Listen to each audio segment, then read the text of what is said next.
It's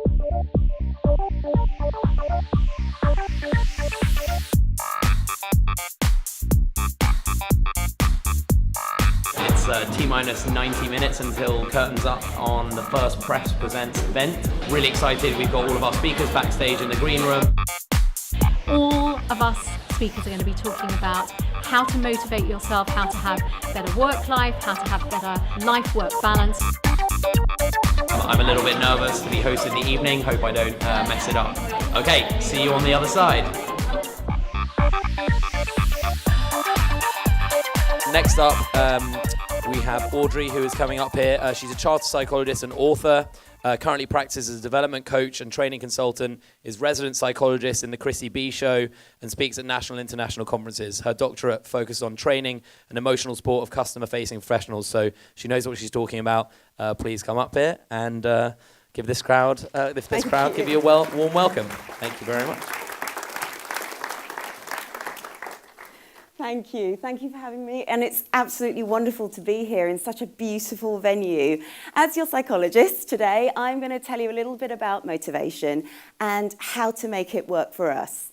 And I'm going to do it with the help of a few little things that I've got back here. Please don't name them. Whatever you do, do not name these unicorns. And a little bottle of L'Oreal. Motivation is a state we need to get ourselves into in order to carry on doing something that we find unpleasant or difficult. The reason why we need motivation at that time is because if we're finding it perfectly great and lovely and pleasurable, we are going to keep on doing it. So we only really need motivation when things get tough. And because it's a state of mind, a lot of things get in the way of our motivation. And a lot of what I do is about challenging those particular thoughts, challenging those myths, those rules that we tell ourselves. And some of those myths towards motivation are over here. I'll just go through them briefly and then we'll talk about each of them in turn. The first is hard work always brings big results. That's one of our myths. The second is I must do it alone. Must do it completely alone. And the third is, once I achieve whatever it is, whatever my goal is, I am going to be happy.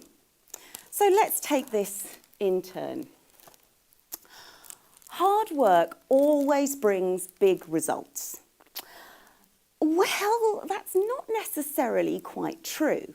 As some of us will realise, we will sit there and think, I've got a wedding to go to in 2 days' time, so if I starve myself for these 2 days, I am going to fit into that outfit.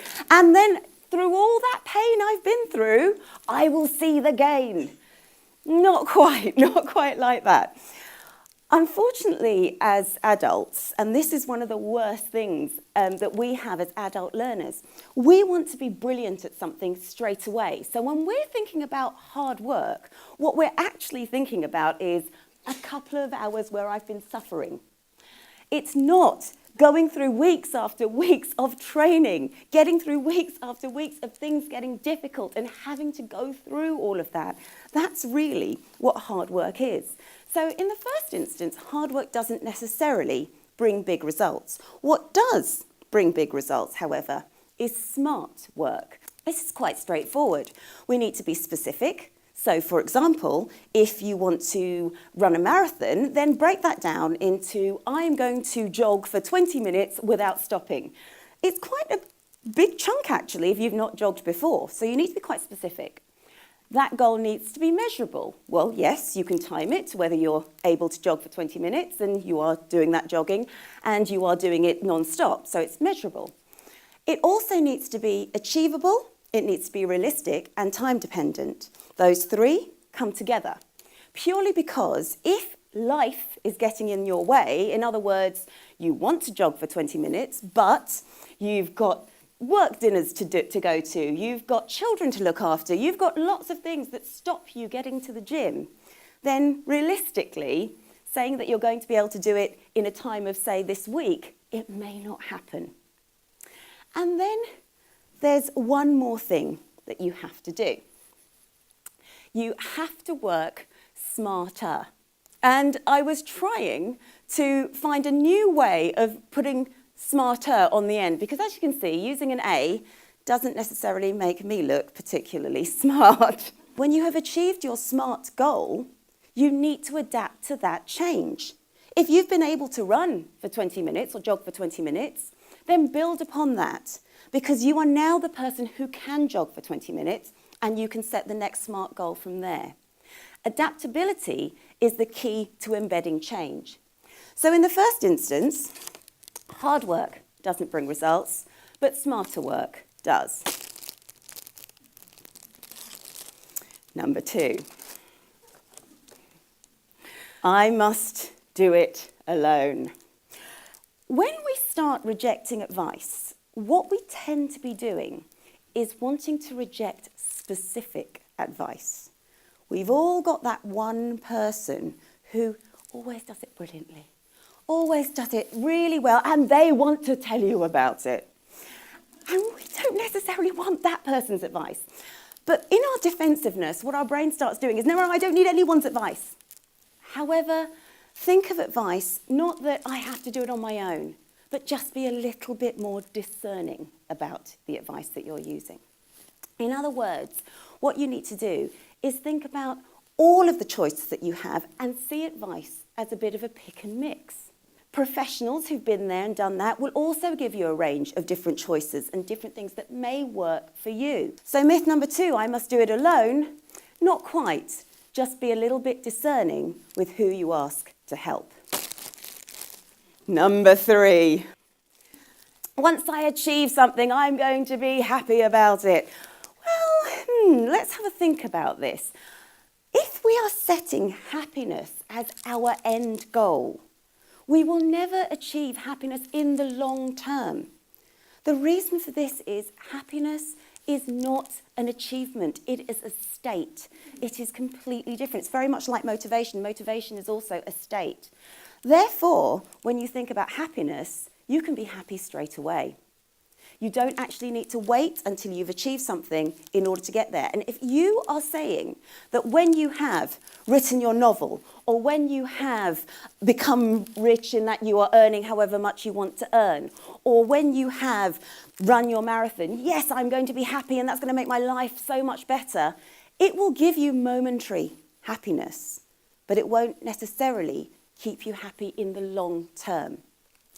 And you're also doing something else if you look at happiness, in that if you look at happiness as a thing that you can achieve, you're actually depriving yourself of being happy straight away.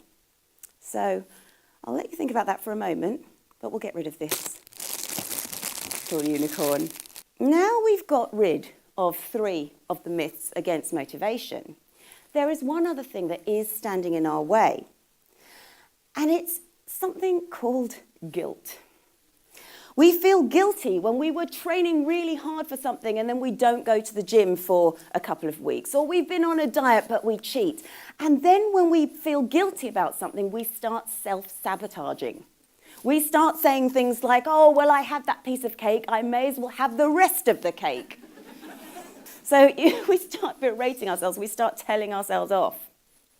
So I'd like to take a leaf out of my management book here, and I'd like to ask you to have a think, and we do have a poll to see your responses. I would like to have a think about when you're at work, if things are really bad, things aren't going well, it's not nice, it's not a nice atmosphere to be there, even though you might really want to do that job.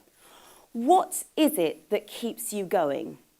So I'd like to have a look. What is it that keeps you going? Which of those answers speaks to you? Which of those answers is really significant?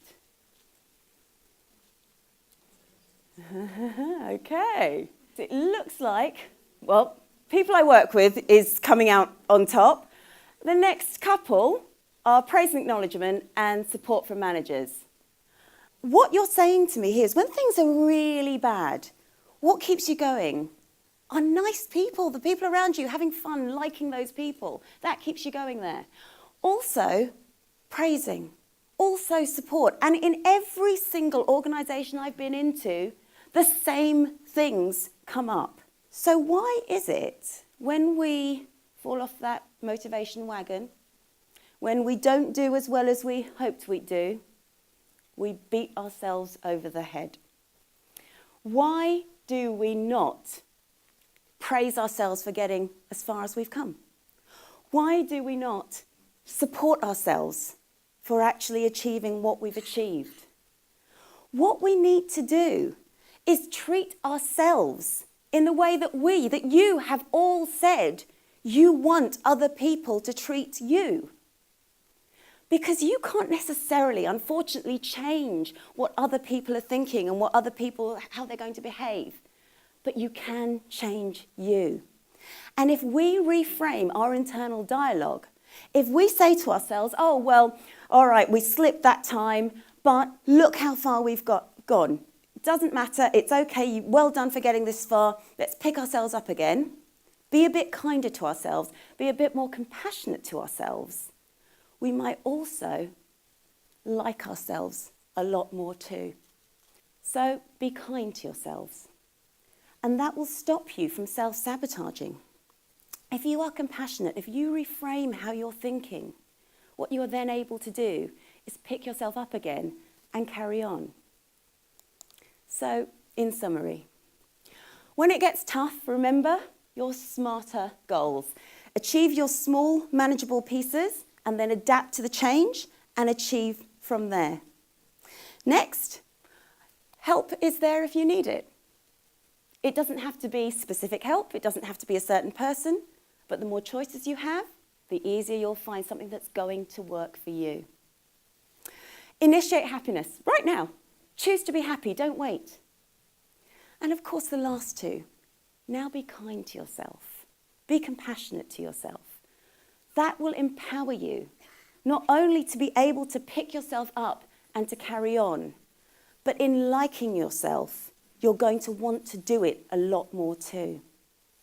Why? Because you're worth it. Thank you.